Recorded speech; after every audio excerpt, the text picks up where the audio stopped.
Students, how are you? So बच्चे, हम अपनी चारों क्वालिटेटिव प्रॉपर्टीज ऑलरेडी कर चुके हैं और आज हम सॉल्यूशन का लास्ट टॉपिक पढ़ेंगे जो कि है सॉल्युबिलिटी। ठीक है, तो सॉल्युबिलिटी क्या होती है बेटा? ठीक है ना, आप सबको पता है सॉल्युबल क्या होना है। हम बोलते हैं पानी में कोई चीज घुल गई तो हम उसको सॉल्युबिलिटी मान लेते हैं। ठीक है, तो but what is the exact definition of solubility? So solubility is amount of solute dissolved in unit volume of a particular solvent to form a saturated solution under given temperature and pressure. ठीक है, तो कितना solute किसी solvent में, solvent ऐसा नहीं है कि अपनी मर्जी से सॉल्वेंट ऐड कर देते हैं, यूनिट वॉल्यूम लेना है सॉल्वेंट का। अब उसमें कितना सॉल्यूट ऐड हो रहा है वो आपकी सॉल्युबिलिटी कहलाती है। लेकिन कब तक? जब तक सॉल्यूशन सैचुरेटेड ना हो जाए। अब सैचुरेटेड सॉल्यूशन क्या होता है? सैचुरेटेड सॉल्यूशन होता है बेटा, एक मिनट,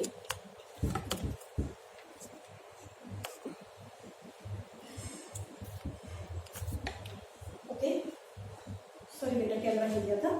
ओके, तो क्या बता रही थी मैं कि सॉल्युबिलिटी क्या होती है? अगर हमने यूनिट वॉल्यूम लिया किसका? सॉल्वेंट का, और उसमें हमने सॉल्यूट घोलना शुरू किया बेटा।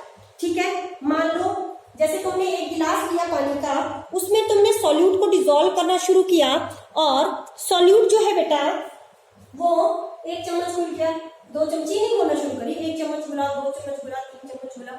एक स्टेज ऐसी आएगी कि फर्दर सॉल्यूट घुलना क्या हो जाएगा? बंद हो जाएगा बेटा। और जब सॉल्यूट का और ज्यादा घुलना बंद हो जाएगा सॉल्वेंट में, तब वो कैसा सॉल्यूशन हो जाएगा? वो सैचुरेटेड सॉल्यूशन हो जाएगा बेटा। ठीक है, तो amount of solute dissolved per unit volume of a particular solvent. लेकिन टेम्परेचर प्रेशर क्या होना चाहिए? फिक्स होना चाहिए। ऐसा नहीं कि टेम्परेचर बढ़ाते रहे, क्योंकि टेम्परेचर बढ़ेगा तो सॉल्युबिलिटी बढ़ जाएगी। ठीक है, तो जितना सॉल्यूट डिसॉल्व होता है यूनिट वॉल्यूम ऑफ सॉल्वेंट में at given temperature and pressure, ठीक है, to become a saturated solution, this is your solubility. Unit क्या होती है सॉल्युबिलिटी की? ग्राम पर लीटर या मोल्स पर लीटर भी बोलते हैं। नंबर ऐसे हम देखते हैं कि सॉल्यूट के कितने ग्राम्स घुल रहे हैं। अगर हम बोलेंगे सॉल्यूट के कितने मोल्स घुल रहे हैं तो मोल पर लीटर ले लेंगे हम। अब कौन-कौन से फैक्टर्स हैं जिनके ऊपर सॉल्युबिलिटी डिपेंड करती है? तो ये बड़ा कॉमन है, आपने 9th में भी सॉल्युबिलिटी ये वाली चीज पढ़ी है आपने। एक तो nature of the solute and solvent. इसका क्या मतलब है nature of the solute and solvent?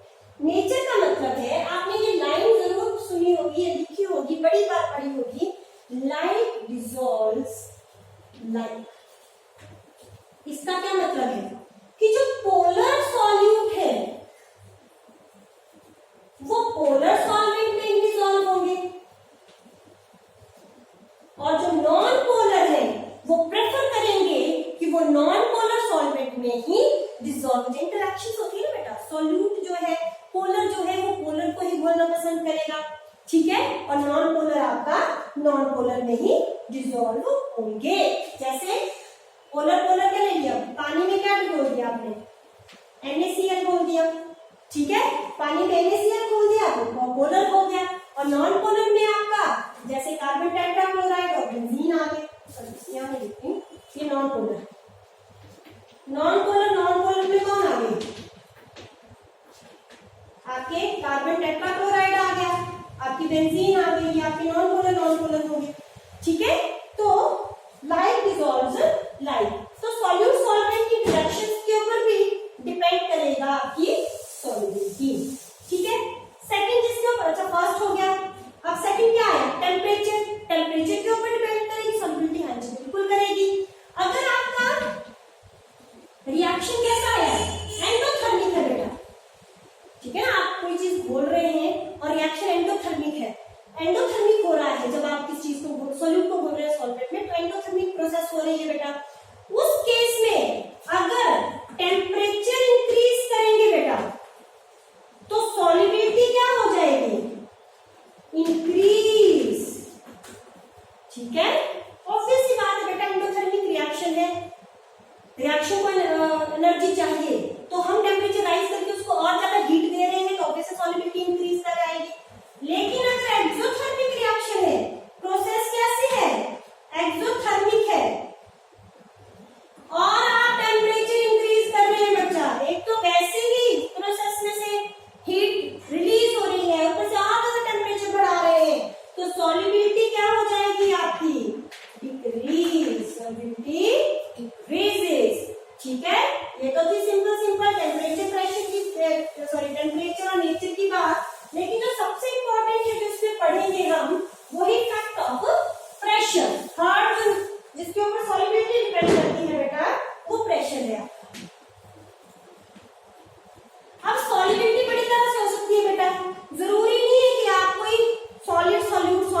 Dissolve कर रहे हो, तो ये आपका सॉलिड इन लिक्विड और लिक्विड इन लिक्विड भी हो सकता है,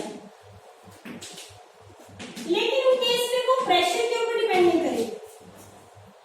ठीक है, प्रेशर के ऊपर डिपेंड नहीं करेगा। तो देखो ना, प्रेशर का क्या मतलब, प्रेशर का मतलब है आप चीजों को कंप्रेस कर रहे हो, तो सॉलिड पार्टिकल्स के बीच इतना गैप होता ही नहीं कि हम सॉलिड को कंप्रेस करें। लिक्विड भी कंप्रेस नहीं होता है, बहुत लेस कंप्रेसिबल होता है ना लिक्विड के पार्टिकल्स के बीच में ज्यादा गैप नहीं है।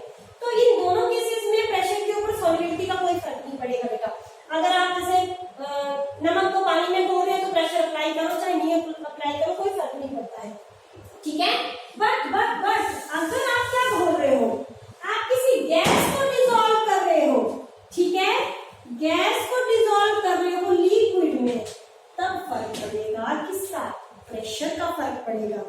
ठीक है, तो जैसे आप लिक्विड में कोई गैस डिसॉल्व कर रहे हो बच्चे, तो जितना प्रेशर आप ऊपर से अप्लाई करोगे, उस गैस का जितना प्रेशर होगा, वो गैस के उतने ही पार्टिकल्स क्या करेंगे, उस लिक्विड में डिसॉल्व करेंगे। ठीक है, अगर ठीक है, समझ आ गई आपको बात। ठीक है, इसका क्या मतलब है कि जो सॉल्युबिलिटी है गैस की, solubility of gas is directly proportional to the partial pressure of the gas, partial pressure of the gas. अब ये सॉल्युबिलिटी ऑफ द गैस किसकी बात कर रहे हैं, इन द सॉल्यूशन, ये लिक्विड के अंदर की बात कर रहे हैं बेटा, क्योंकि सॉल्युबल लिक्विड के अंदर होगी ना, और प्रेशर कहां से अप्लाई किया जाएगा, अबव द सॉल्यूशन, सॉल्यूशन के ऊपर से प्रेशर आएगा।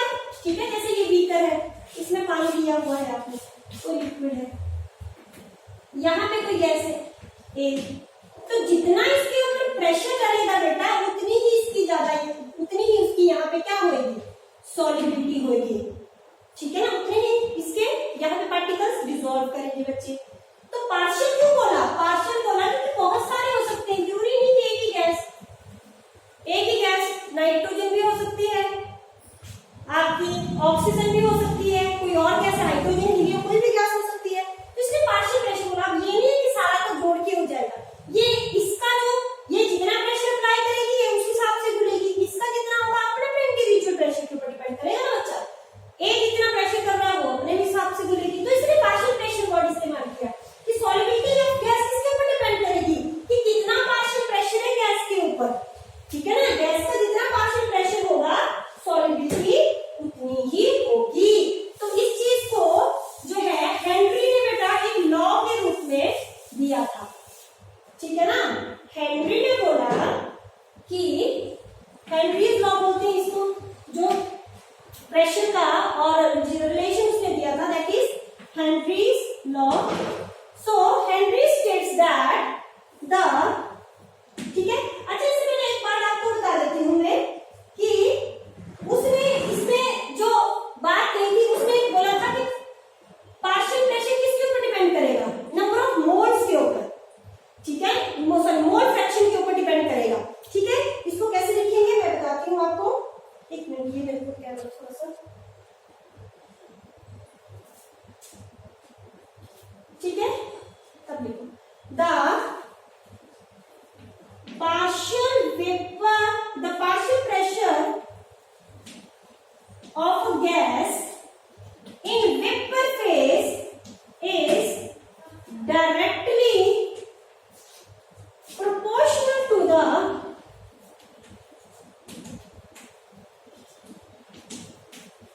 mole fraction of the gas in the liquid। ध्यान से पढ़ो इसको, पहले इसको देखो, दिख रहा है, हाँ जी। The partial pressure of a gas in a vapour phase is directly proportional to the mole fraction of the gas in the liquid या in the solution, in the liquid और इन द सॉल्यूशन। इसका क्या मतलब हुआ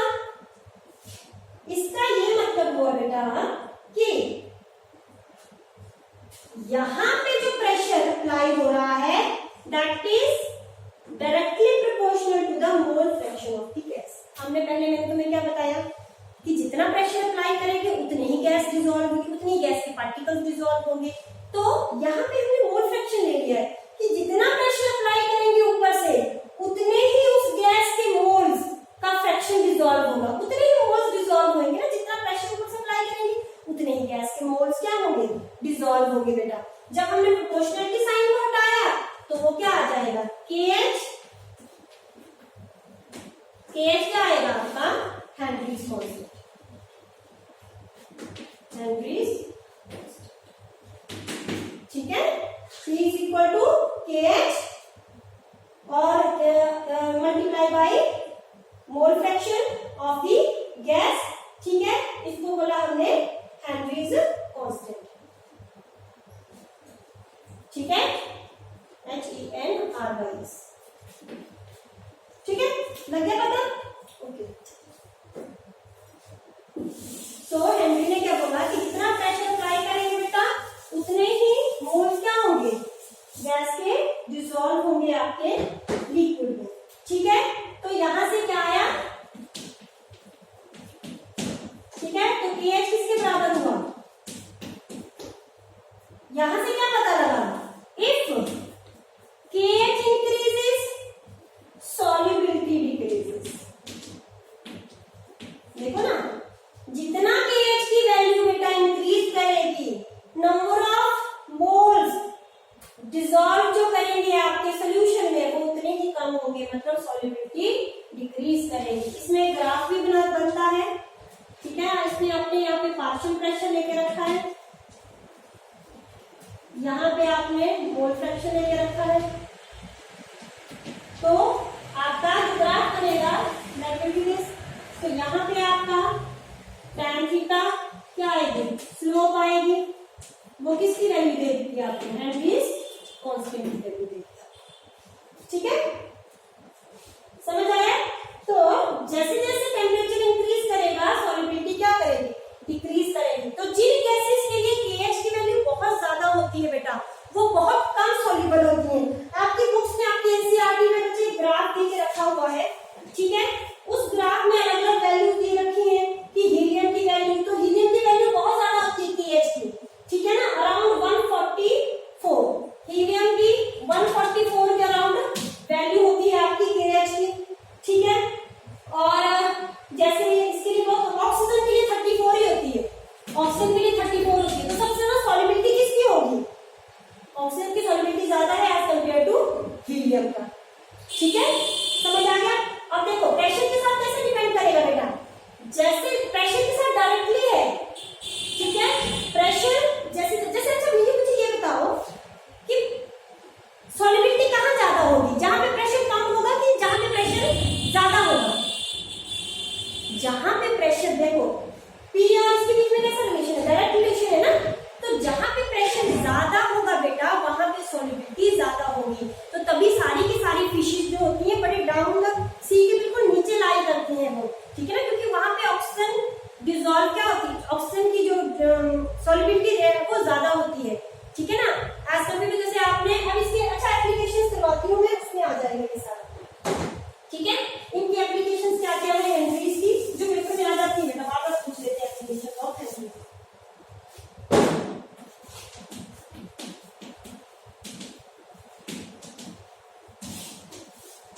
fast application, अच्छा एक तो मैंने यही बता दिया कि जो फिशेस होती है बेटा वो बिल्कुल अच्छा टेम्परेचर के साथ भी इफेक्ट कर रहा है, जितना टेम्परेचर कम होगा बेटा, ठीक है ना, क्योंकि टेम्परेचर बढ़ाने से सॉल्युबिलिटी डिक्रीज हो जाती है ना in case of exothermic reaction, और जितनी कोल्ड टेम्परेचर होगा उसमें सॉल्युबिलिटी ज्यादा होगी, ठीक है। और जहां पे जैसे आप टेम्परेचर बढ़ाएंगे सॉल्युबिलिटी क्या हो जाएगी, कम हो जाएगी बेटा, ठीक है। तो जो ठंडे समंदर होते हैं और बड़े डीप जो है फिशेस लाया करती है, क्योंकि वहां पे सॉल्युबिलिटी क्या होती है, ज्यादा होती है। एक इसकी एप्लीकेशन आपकी क्या आ जाएगी, ये आपकी बेवरेजेस में आ जाएगी, कार्बोनेटेड ड्रिंक्स में आ जाएगी आपकी। कार्बोनेटेड ड्रिंक्स में क्या होता है, कोक की बोतल में हमने हाई प्रेशर पे क्या डाली होती है, कार्बन डाइऑक्साइड डाली होती है, लेकिन जैसे बोतल को खोलते हैं प्रेशर कम होता है और आपकी फिजाव हो जाती है कार्बन डाइऑक्साइड, जिसके साथ साथ में थोड़ा सा लिक्विड भी बाहर आ जाता है, ठीक है। सेकेंड इसकी एप्लीकेशन आपकी आ जाती है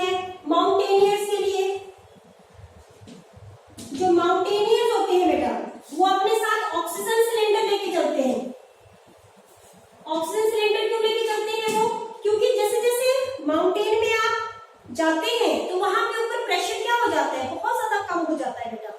प्रेशर बहुत ज्यादा कम हो जाता है तो उसकी वजह से ऑक्सीजन की वहां क्या हो जाती है, बहुत कम हो जाती है। तो सॉल्युबिलिटी रेट वहां पे क्या हो जाता है, डिक्रीज हो जाता है। उसकी वजह से हम जो माउंटेनियर्स है वो अपने साथ ऑक्सीजन सिलेंडर लेके जाते हैं ताकि अच्छे से वहां पे इनहेल कर सके। ठीक है। थर्ड जो बाद में पूछा जाता है, बार बार आता है कि जो आपके स्कूबा डाइवर्स होते हैं, स्कूबा डाइवर्स जो होते हैं बेटा, वो अपने साथ ऑक्सीजन जो डाइव करते हैं ना, बिल्कुल डीप सी में जाते हैं, वो अपने साथ ऑक्सीजन के सिलेंडर लेके जाते हैं। तो पहले उस ऑक्सीजन सिलेंडर में ऑक्सीजन के साथ किसको मिक्स किया जाता था, नाइट्रोजन को मिक्स किया जाता था। तो बाहर जब वो नीचे चले जाते थे तो ऑक्सीजन की जो ऑक्सीजन के साथ साथ नाइट्रोजन भी उनकी बॉडी में जा रही है। तो जैसे जैसे वो नीचे जाते जाएंगे प्रेशर बढ़ता जाएगा तो सॉल्युबिलिटी बढ़ती जाएगी। तो ऑक्सीजन से ज्यादा नाइट्रोजन ज्यादा सॉल्युबल हो जाएगी उनकी बॉडी में। ठीक है। ऑक्सीजन के साथ नाइट्रोजन भी उनकी बॉडी में चली जाती थी। अब जब तक वो समंदर के अंदर है तब तक तो कोई प्रॉब्लम नहीं होती थी। ठीक है। दोनों डिजॉल्व हो गई हमारी ब्लड में, ऑक्सीजन तो हो गई, ऑक्सीजन तो वैसे भी कोई प्रॉब्लम नहीं क्रिएट करती, वो तो ब्लड में जाएगी, साथ में नाइट्रोजन भी ब्लड में चली जाती थी। ठीक है। अब जैसे वो समंदर से बाहर निकलते थे बेटा, अब बाहर निकल के क्या प्रॉब्लम हुई, बाहर निकल के ये प्रॉब्लम हुई बेटा, नाइट्रोजन की भी बहुत ज्यादा सॉल्युबिलिटी होती है, वैसे ऑक्सीजन की ज्यादा होती है, 34, नाइट्रोजन की थोड़ी कम होती है, लेकिन फिर भी हमारी बॉडी के हिसाब से ऑक्सीजन के साथ साथ नाइट्रोजन भी वहां पे डिसॉल्व हो जाती थी। तो जैसे वो बाहर निकलते थे प्रेशर हो जाता था कम, प्रेशर कम हुआ तो ऑक्सीजन और नाइट्रोजन हमारी बॉडी से बाहर निकलने की कोशिश करते हैं बेटा, और उसी बाहर निकलने में कैपिलरी से जब वो बाहर निकलेंगे तो इतनी फास्ट बाहर निकलने लगते हैं, तो हमारी कैपिलरीज में जब वो बाहर निकलते हैं तो बबल्स बन जाते हैं बेटा वहां पे, और बबल्स बन जाते हैं तो उससे क्या हो जाता है, उसको बोलते हैं बेंड्स। उससे क्या होता है, उससे इतनी सीवियर पेन होती है उस स्कूबा डाइवर को जब नाइट्रोजन बाहर निकलती है। ऑक्सीजन तो ज्यादा प्रॉब्लम नहीं क्रिएट करती, लेकिन जब नाइट्रोजन बाहर निकलती है तो नाइट्रोजन अब उतनी इफेक्टिवली हमारी बॉडी अडेप्ट नहीं है नाइट्रोजन के लिए। तो जब नाइट्रोजन बाहर निकलने लगती है तो हमारी बॉडी में पेन होना शुरू हो जाता है बेटा, और इतना सीवियर पेन हो जाता है कि समटाइम्स स्कूबा डाइवर्स की डेथ भी हो जाती थी। तो अब हमने क्या किया, हमने ऑक्सीजन के साथ नाइट्रोजन को रिप्लेस करके उसमें हीलियम डालना शुरू कर दिया। हीलियम का क्या होता है, क्योंकि मैंने पहले भी बताया, हीलियम की 144 के अराउंड है KH, तो जितना ज्यादा KH उतनी ही कम सॉल्युबिलिटी, तो उसकी KH वैल्यू बहुत ज्यादा है, तो इतना ज्यादा सॉल्युबल नहीं होता है। तो नीचे प्रेशर बढ़ भी जाए तो हमारी ब्लड में वो इतना ज्यादा सॉल्युबल नहीं है। ठीक है, as compare to nitrogen. Nitrogen almost oxygen के जैसा ही डिसॉल्व हो जाता था, फिर बाहर निकलने में मुश्किल आती है।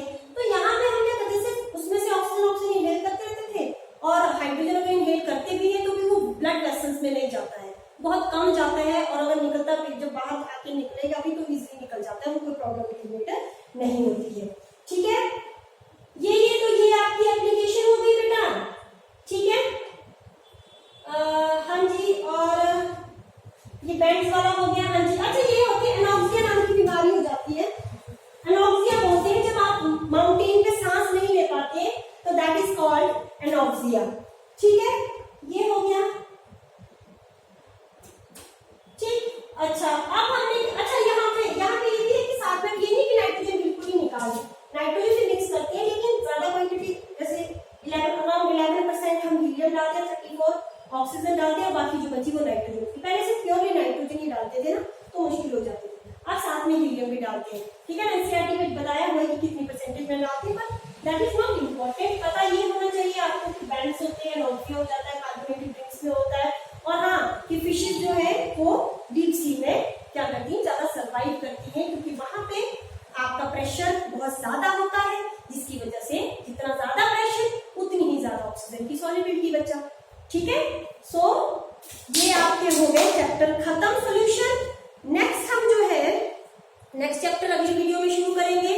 ठीक है, तो इनको अच्छे से पढ़ना है बेटा, न्यूमेरिकल सॉल्व करने की कोशिश करनी है। ठीक है, और कोई प्रॉब्लम हो तो यू कैन कॉल।